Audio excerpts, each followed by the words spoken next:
Pembacaan Alkitab hari ke-237, 25 Agustus dari Mazmur 102 ayat 19 hingga 29. Biarlah hal ini dituliskan bagi angkatan yang kemudian dan bangsa yang diciptakan nanti akan memuji-muji Tuhan.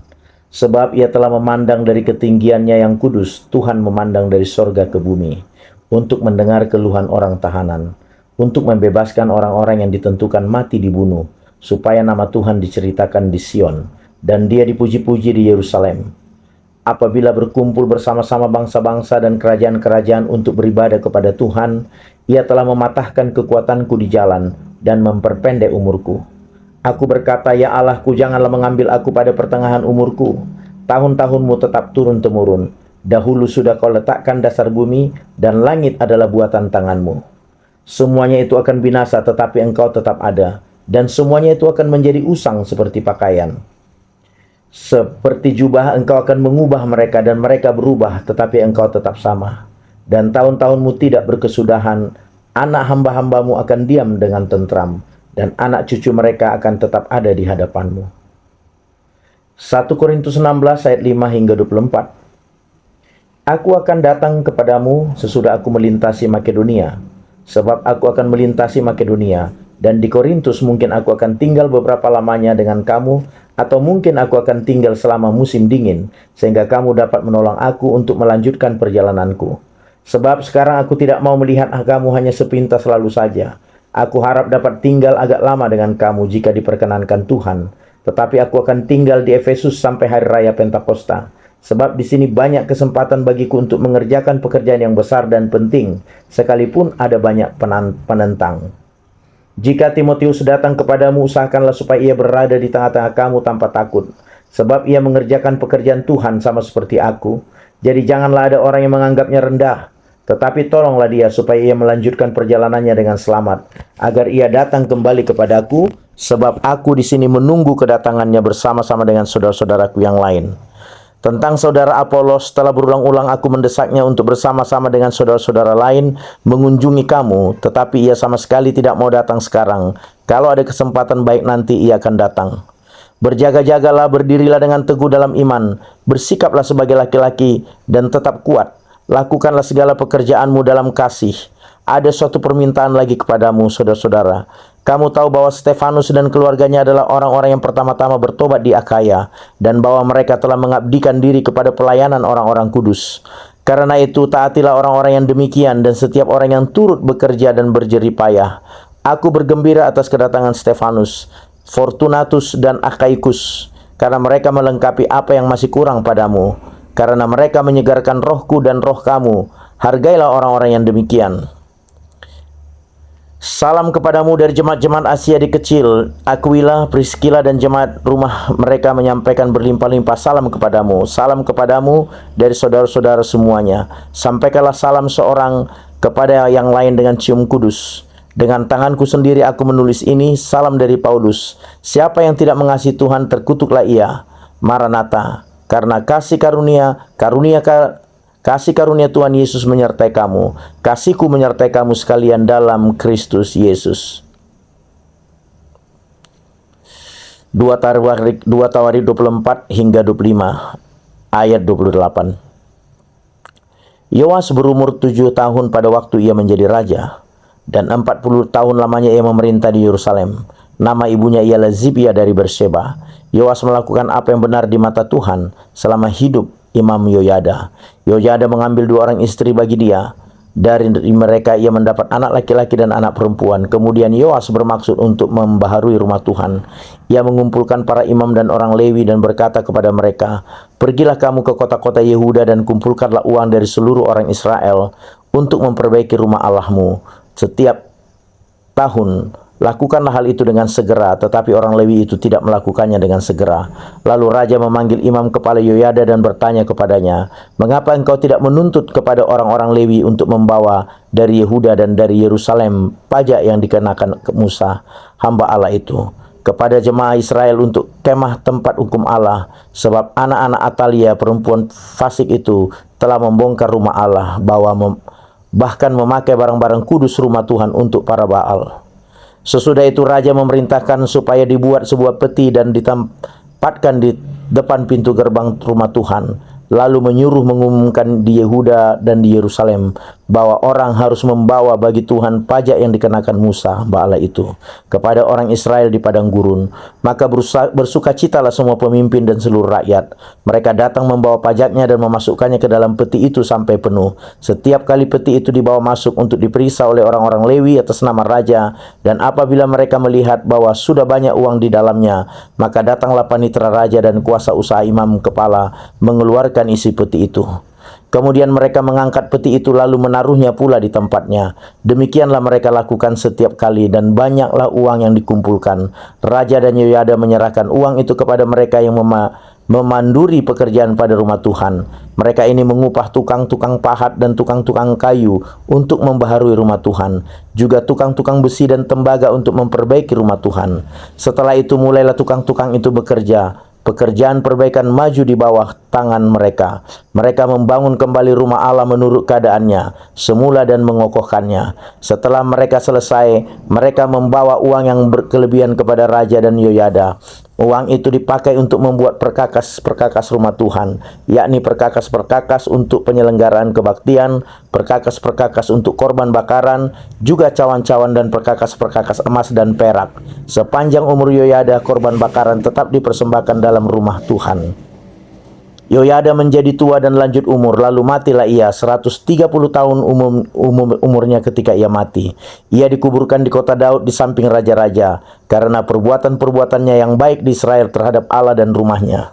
Sesudah Yehoyada mati, pemimpin-pemimpin Yehuda datang menyembah kepada raja. Sejak itu raja mendengarkan mereka meninggalkan rumah Tuhan Allah nenek moyang mereka, lalu beribadah kepada tiang-tiang berhala dan patung-patung berhala. Oleh karena kesalahan itu, Yehuda dan Yerusalem tertimpa murka. Namun Tuhan mengutus nabi-nabi kepada mereka supaya mereka berbalik kepadanya. Nabi-nabi itu sungguh memperingatkan mereka, tetapi mereka tidak mau mendengarkannya. Lalu roh Allah menguasai Zakaria anak Imam Yehoyada. Ia tampil di depan rakyat dan berkata kepada mereka, "Beginilah firman Allah, mengapakah kamu melanggar perintah-perintah Tuhan sehingga kamu tidak beruntung? Oleh karena kamu meninggalkan Tuhan, Ia pun meninggalkan kamu." Tetapi mereka mengadakan persepakatan terhadap dia, dan atas perintah raja mereka melontari dia dengan batu di pelataran rumah Tuhan.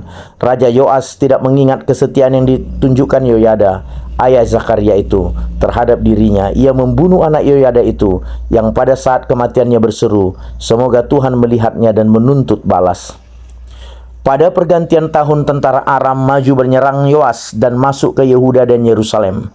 Dari bangsa itu semua pemimpin dibunuh mereka, dan segala jarahan dikirim mereka kepada raja negeri Damsyik. Walaupun tentara Aram itu datang dengan sedikit orang, namun Tuhan menyerahkan tentara yang sangat besar kepada mereka, karena orang Yehuda telah meninggalkan Tuhan Allah nenek moyang mereka. Demikianlah orang Aram melakukan penghukuman kepada Yoas. Ketika mereka pergi daripadanya, mereka meninggalkannya dengan luka-luka berat. Pegawai-pegawainya mengadakan persepakatan terhadap dia karena darah anak Imam Yehoyada itu, lalu membunuhnya di atas tempat tidurnya. Ia mati dan dikuburkan di kota Daud, tetapi tidak di pekuburan raja-raja. Mereka yang mengadakan persepakatan terhadap dia ialah Zabad anak Simeat perempuan Amon, dan Yozabad anak Simrit perempuan Moab. Tentang anak-anaknya dan ucapan-ucapan ilahi yang banyak terhadap dia, serta tentang perbaikan rumah Allah, semua itu tertulis dalam tafsiran kitab raja-raja. Maka Amazia anaknya menjadi raja menggantikan dia. Amazia berumur 25 tahun pada waktu ia menjadi raja, dan 29 tahun lamanya ia memerintah di Yerusalem. Nama ibunya ialah Yoadan dari Yerusalem. Ia melakukan apa yang benar di mata Tuhan, hanya tidak dengan segenap hati. Segera sesudah kuasa kerajaan itu kokoh di tangannya, dibunuhnyalah pegawai-pegawainya yang telah membunuh raja, yaitu ayahnya. Tetapi anak-anak mereka tidak dihukum mati olehnya, melainkan ia bertindak sesuai dengan apa yang tertulis dalam Taurat, yakni kitab Musa, di mana Tuhan telah memberi perintah, "Janganlah ayah mati karena anaknya, janganlah juga anak mati karena ayahnya, melainkan setiap orang harus mati karena dosanya sendiri." Lalu Amazia mengumpulkan orang Yehuda dan menyuruh mereka, yakni seluruh orang Yehuda dan Benyamin, berdiri menurut puak-puaknya di bawah kepala-kepala pasukan 1000 dan kepala-kepala pasukan 100. Ketika ia menghitung mereka yang berumur 20 tahun ke atas, didapatinya lah 303 taruna yang sanggup keluar berperang dengan tombak dan perisai. Selain itu ia menyewa 100.000 pahlawan yang gagah perkasa dari Israel dengan bayaran 100 talenta perak. Tetapi seorang abdi Allah datang kepadanya dan berkata, "Ya Raja, janganlah tentara Israel dibiarkan bergabung kepada tuanku, karena Tuhan tidak menyertai Israel, yakni semua Bani Efraim ini. Dan jikalau mereka bergabung juga bagaimanapun juga perbuatan dan kekuatanmu di dalam perang, Allah akan menggelincirkan engkau di depan musuh, sebab Allah mempunyai kuasa untuk menolong dan menggelincirkan." Lalu kata Amazia kepada abdi Allah itu, "Bagaimana dengan 100 talenta yang telah kuberikan kepada pasukan-pasukan Israel itu?" Jawab abdi Allah itu, "Tuhan dapat memberikan lebih daripada itu kepadamu." Kemudian Amazia memisahkan pasukan yang datang bergabung kepadanya dari Efraim, supaya mereka kembali ke tempat tinggalnya. Maka sangat marahlah mereka terhadap Yehuda. Mereka kembali ke tempat tinggalnya dengan marah yang menyala-nyala. Amazia mendapat keberanian lalu memimpin rakyatnya ke lembah Asin dan memukul kala 10.000 orang dari Bani Seir. Selain itu 10.000 orang ditawan hidup-hidup oleh Bani Yehuda dan dibawa ke suatu puncak bukit batu. Lalu mereka dicampakkan dari puncak bukit batu itu sehingga hancurlah mereka semua. Tetapi orang-orang dari pasukan yang dipulangkan Amazia dan yang tidak diperbolehkan ikut berperang dengan dia menyerbu kota-kota di Yehuda dari jurusan Samaria sampai ke Bet Horon dan menewaskan 3.000 orang penduduknya dan merampas banyak jarahan. Ketika Amazia kembali setelah mengalahkan orang-orang Edom itu, ia mendirikan para Allah Bani Seir yang dibawanya pulang sebagai allahnya. Ia sujud menyembah kepada Allah-Allah itu dan membakar korban untuk mereka. Maka bangkitlah murka Tuhan terhadap Amazia. Ia menyuruh seorang nabi kepadanya dan berkata, "Mengapa engkau mencari Allah sesuatu bangsa yang tidak dapat melepaskan bangsanya sendiri dari tanganmu?" Waktu nabi sedang berbicara, berkatalah Amazia kepadanya, "Apakah kami telah mengangkat engkau menjadi penasihat raja? Diamlah, apakah engkau mau dibunuh?" Lalu diamlah nabi itu setelah berkata, "Sekarang aku tahu bahwa Allah telah menentukan akan membinasakan engkau, karena engkau telah berbuat hal ini dan tidak mendengarkan nasihatku." Kemudian Amazia Raja Yehuda mengadakan perundingan, lalu menyuruh orang kepala kepada Yoas bin Yoahas bin Yehu, Raja Israel, mengatakan, "Mari kita mengadu tenaga." Tetapi Yoas Raja Israel menyuruh orang kepada Amazia Raja Yehuda mengatakan, "Onak yang di Gunung Libanon mengirim pesan kepada pohon aras yang di Gunung Libanon. Bunyinya, berikanlah anakmu perempuan kepada anakku laki-laki menjadi istrinya."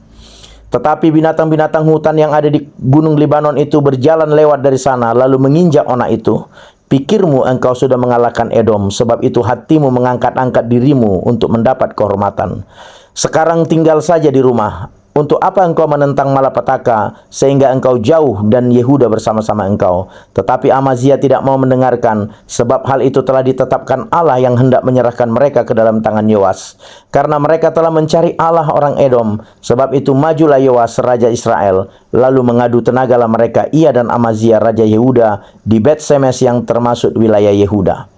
Yehuda terpukul kalah oleh Israel, sehingga masing-masing lari ke kemahnya.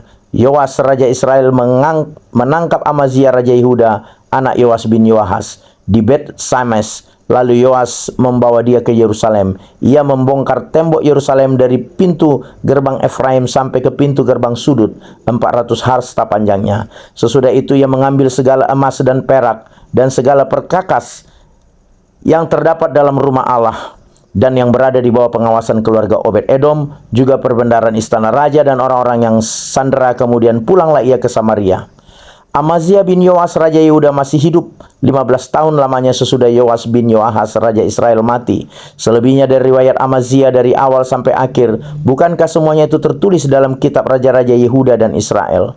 Sejak Amazia menjauhi Tuhan, orang mengadakan persepakatan melawan dia di Yerusalem. Sebab itu larilah ia ke Lakis, tetapi mereka menyuruh mengejar dia ke Lakis, lalu dibunuhlah ia di sana. Ia diangkut dengan kuda lalu dikuburkan di samping nenek moyangnya di kota Daud. Amin.